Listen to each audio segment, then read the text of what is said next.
রবিউল হোসেন নামে একজন ভাই জানতে চেয়েছেন, ইমাম সাহেব ভুলে সূরা ফাতিহার কোনো আয়াত যদি মিস করে ফেলে তাহলে কি করতে হবে? ইমাম সাহেব যদি সূরা ফাতিহা মিস করে ফেলেন, সেটা সম্পূর্ণ হোক অথবা আংশিক হোক, তাহলে তিনি সাজদায় সাহু দেবেন। আর যদি সাহু সাজদা দিতে ভুলে যান, তাহলে যদি মুসল্লিরা থাকে উপস্থিত, নতুন করে আবার নামাজ পড়ে নেবেন, তাদেরকে বলবেন, স্মরণ করাইয়া দিবেন যে ভুলের কারণে আমরা নামাজটা আবার পড়ছি।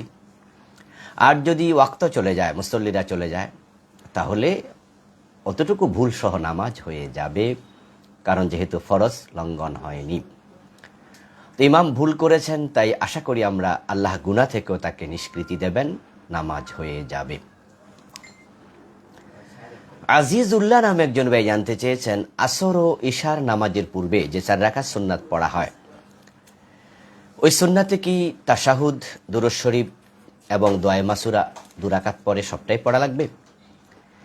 আসরের নামাজের পরে 4 রাকাত সুন্নাহ, এটা হাদিস দিয়ে প্রমাণিত নয়। এটা সুন্নাহ আজ-জায়েদা, যদি কেউ পড়তে পারে, কিন্তু এটা সুন্নাহ রাতেবা নয়। অনুরূপভাবে এশারের নামাজের পূর্ব 4 রাকাত সুন্নাহ, এটা সুন্নাতে রাতেবা হিসাবে হাদিস দিয়ে প্রমাণিত নয়। যদি কেউ পড়তে চায় পড়তে পারবে। হ্যাঁ, যদি কেউ 4 রাকাত সুন্নাহ পড়ে এশারের আগে অথবা আসরের আগে, তাহলে তিনি 2 রাকাত পড়ার পরে আত্তাহিয়াতু, এরপরে দুরূদ শরীফ এবং দোয়ায়ে মাসুরা উনি সবটা পড়তে পারবেন, কোনো অসুবিধা নেই। যদি তিনি শুধু তাশাহুদ পড়ে উঠে যান, এত নামাজ হয়ে যাবে, কারণ যেহেতু দুরূদ শরীফ পড়া সুন্নাহ, দোয়ায়ে মাসুরা পড়া মুস্তাহাব। এজন্য তিনি পুরা পড়লেও পারেন। তিনি যদি শুধু আবদুহু ওয়া রাসূলুহু পর্যন্ত পড়ে উঠে যান, তাহলেও কোনো অসুবিধা নামাজের হবে না। আব্দুস সালাম নামে একজন ভাই জানতে চেয়েছেন, স্ত্রী পর্দা মানতে চায় না, স্বামীর করণীয় কি? স্বামী কি স্ত্রীকে তালাক দিয়ে দেবে? না ভাই, এতটা সিরিয়াস হবেন না, এত এক্সট্রিম হওয়া যাবে না। ইসলাম এত এক্সট্রিম হতে আমাদের বলেনি। স্ত্রীকে আপনি নসিহা করুন, বুঝান পর্দা করার জন্য, তাকে বলুন পর্দার ব্যাপারে, তাকে কোরআন সুন্নাহর আলোকে আপনি উদ্ধৃতি তুলে ধরে নসিহা করুন। সে যে আলেমকে ভালোবাসে বা শ্রদ্ধা করে, তার আলোচনা শুনতে দিন। রাসূলুল্লাহ সাল্লাল্লাহু আলাইহি ওয়াসাল্লাম স্ত্রীদের জীবনী পড়তে বলুন, মহিয়সী নারীদের জীবনী পড়তে বলুন, তাকে নসিহা করতে থাকুন। যদি সে নসিহা শোনে, ইনশাআল্লাহ পরিবর্তন হয়ে যাবে। যদি সে আপনার নসিহা নাও শোনে, আপনি তালাক দেবেন না, কারণ আপনি নসিহা করার কারণে আল্লাহ কিয়ামতের দিন আপনাকে আর ধরবে না। আপনি বেখবর থাকলে আল্লাহ ধরবে, আপনি দায়ুস হয়ে যাবেন। কিন্তু আপনি যেহেতু, তবে সে চরিত্রহীনা যদি হয় সেটা ভিন্ন মাসালা। যেহেতু পর্দা তরক করলে কেউ চরিত্রহীনা হয়ে যাবে না, এজন্য আপনি তাকে তালাক দেওয়ার কোনো প্রয়োজন নেই। ফয়সাল ইকবাল নামে একজন ভাই জানতে চেয়েছেন, নামাজের প্রথম ও দ্বিতীয় রাকাতে যদি কেউ একই সূরা পড়ে, নামাজ হবে?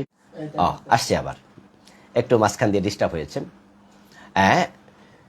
যদি নামাজের 2 রাকাতে একই সূরা পড়ে, তাহলে কি নামাজ হবে? অবশ্যই হবে, এতে নামাজের কোনো অসুবিধা হবে না। তবে এটা খেলাফে সুন্নাহ।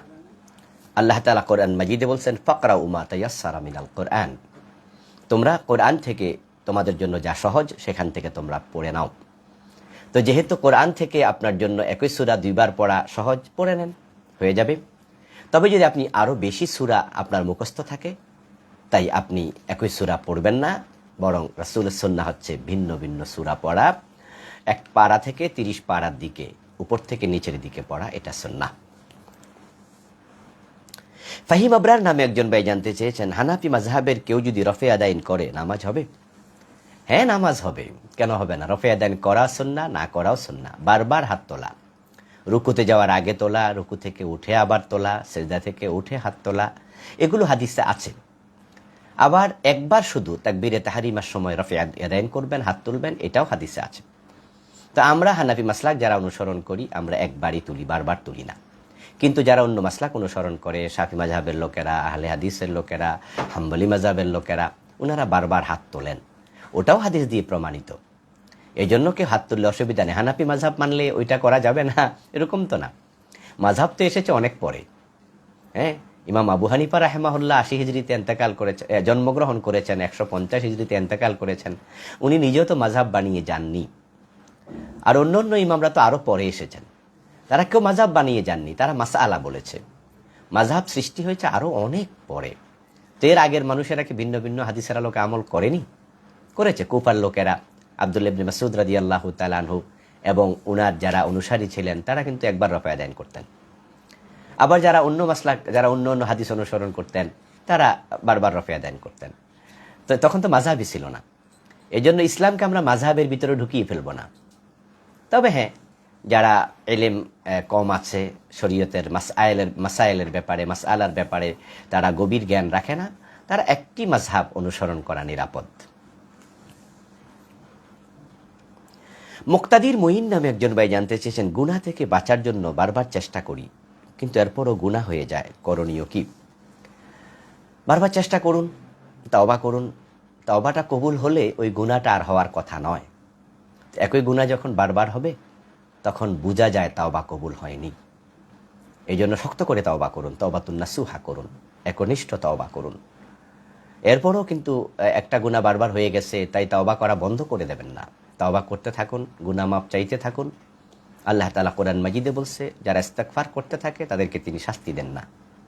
এই জন্য গুনাহের পরে ইস্তেগফার করুন, আল্লাহর কাছে ফিরে আসার চেষ্টা করুন। তওবায়ে নাসুহা করলে ইনশাআল্লাহ বারবার একই গুনাহ সংঘটিত হবে না।